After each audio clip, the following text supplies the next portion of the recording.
Hey, time for Go for Excellence number 84, take 3. 1, 2, 3, 4.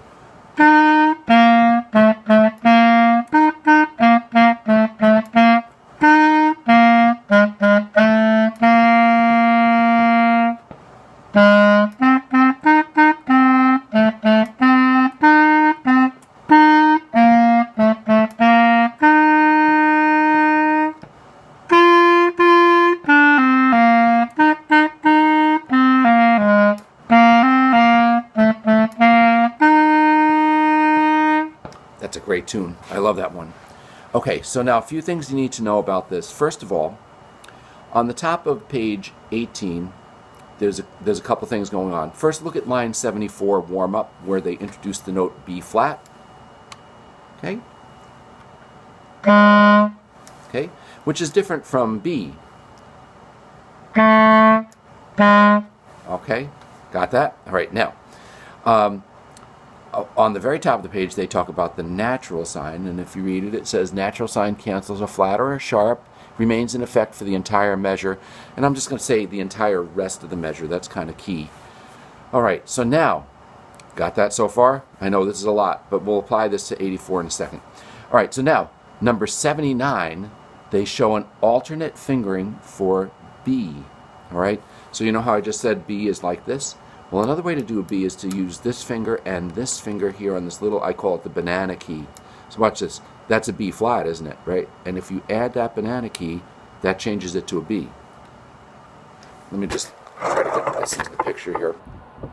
Here's B flat.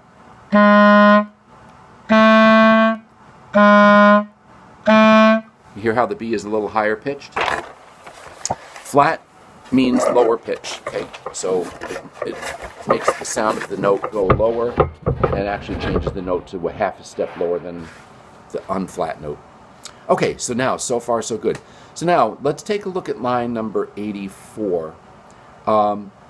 If you look at the very beginning of the song, after the treble clef, there is a flat sign in the key signature, and this means to make all B's into B flats, and it's not because it looks like the letter B. The flat sign itself is on the third line of the staff. You know how the music staff goes, every good boy deserves fudge? Well, that flat sign's on the B line. But it's good not only for that B, but for the low one, and it would be good for the super high one, which you'll eventually learn. So all B's are automatically B flat. Okay, so that means when you see your B, you're going to do B flat, because it is B flat, because it says so from what we call the key signature. That's what that's called.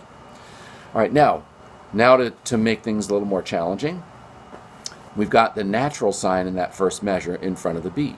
So that means, guess what? They changed their mind. They want you to play a B. So you're going to go F, C, B, B, C. All right?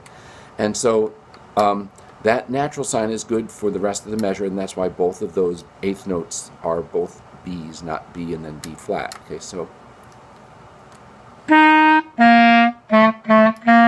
like so. All right? Next measure is just a variation of that first measure. Okay, now look at the third measure, F, C. Now you see the B's, right? And they didn't put the natural sign there, so that those are going to be B flats. Got it? All right, so you're going to go.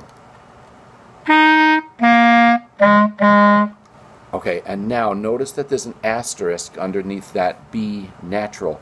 So the natural sign is going to just make that into a B. It's going to remove the flat that they told you about in the key signature.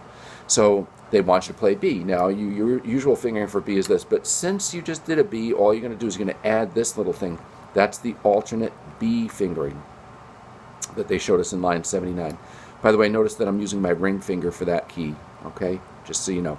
All right, so that measure, let me lower this a little bit.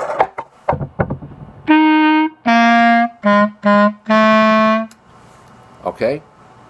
Cool, huh? All right, so now your job with the rest of this is a rather long one, okay, and it's challenging. You've got to kind of figure out all the rhythms. It's so mixed up, right? In other words, you've got the TTs all over the place happening at various times. Sometimes they want you to play B flat. Sometimes they want you to play B. and that one time they want you to play the B with the alternate fingering. The other times you can see the B with the natural sign, you can do it this way. Okay? All right, listen, have fun. This, I know it's a kind of a long video, but work on it. Okay, it's a very cool piece. It's the second song for the brown belt. So have fun.